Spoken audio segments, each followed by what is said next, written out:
Hey guys, welcome to the Twisted Mix. My name's Travis. Today we're going to be going over the basic equipment and the basic skills you're going to need to get started in making balloon art. Let's take a look. Okay, so the basic things that you're going to need is obviously balloons and a balloon pump. There are lots of different sizes of balloons. I just use the 260s. And all that means is whenever you inflate it, it's 2 inches around and 60 inches long. So they've got 160s, 260s, 350s, but I've only used 260s for the past 17 years. And that's all you're going to need to get started and learn how to do it. When you buy them, you can actually buy them in variety packs, so you can get a lot of different colors all of the same kind, because some of the colors actually do have a little bit of nuance to them, a little bit. Some of them are a little bit easier, some of them are a little bit tougher, and that's really just going to be based on you experimenting with them and figuring it out.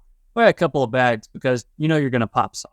The next thing that you're going to need is a balloon pump. They have a lot of different kinds. They've got the electric kind, they've got single pump, dual pump. This is actually a dual pump. So what that means is every time that you actuate it, it's blowing air out. So it blows air out that way and that way. So it gets air into the balloon a lot quicker. The electric ones don't take nearly as much effort, but they take a lot longer because you have that little motor running and it just, I don't like to fool with that. So 260 balloons and your double action or single action balloon pump. Unless you are brave enough to try to blow it up by yourself with your lungs, it's not easy. It's not very easy at all. So, let's try.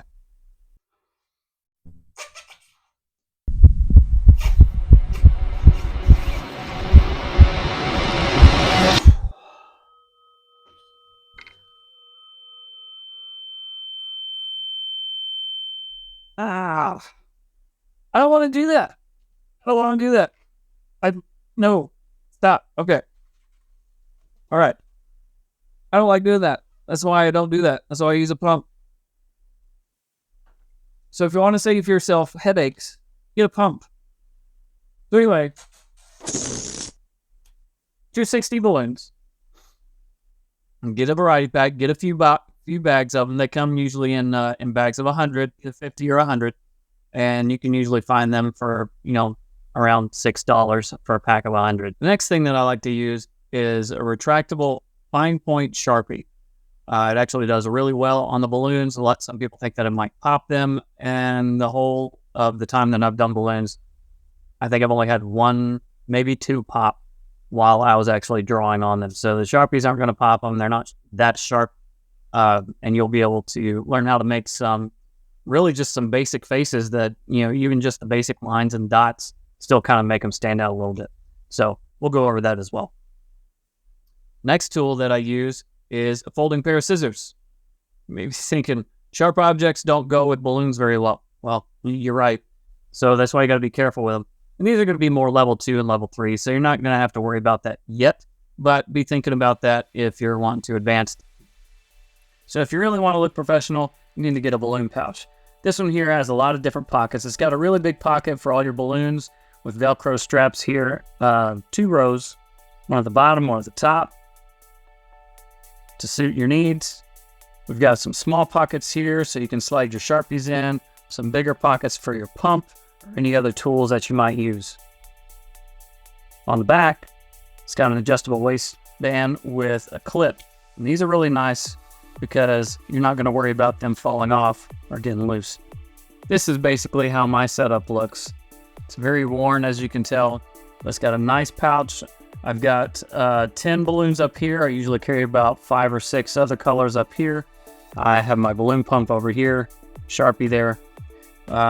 As far as the types of colors that I carry, I usually like to carry light and a dark of just about all the colors of the rainbow.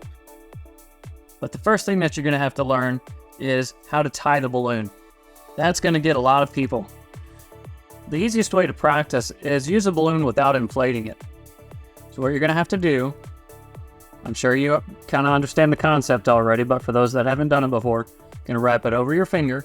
And you don't have to use this finger. You can use any finger that feels most comfortable for you. So I always use this one. I use my pointer finger, and you wrap it over, bring it under, and the nozzle is actually, it substitutes as a really good grip. So you can actually grab that and pull it through.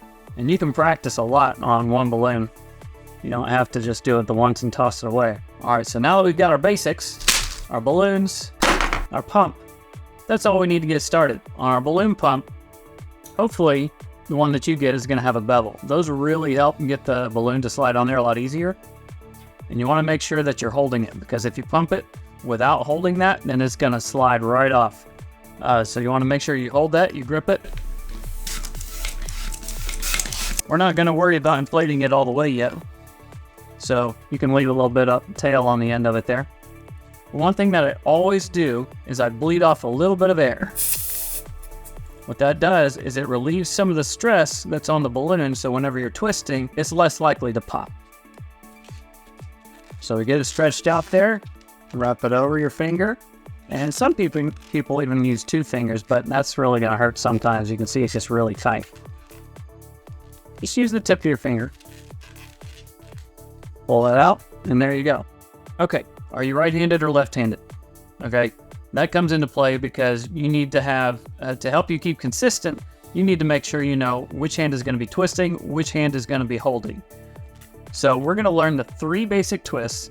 The first twist is just your basic bubble. I'm going to hold it with this hand, twist with that hand. Now you've got a bubble. Obviously, if you let go, it's got to come undone. So you're going to have to hold it. The next twist we're going to learn is called a pinch twist. So you're going to make another bubble. Doesn't matter how far. A couple inches down should be fine. And what you're going to do is going to bring this crease over to this crease and fold them together. So you bend it back on itself and you kind of grab that balloon. You grab that bubble, pull it out a little bit. You're just going to twist the balloon.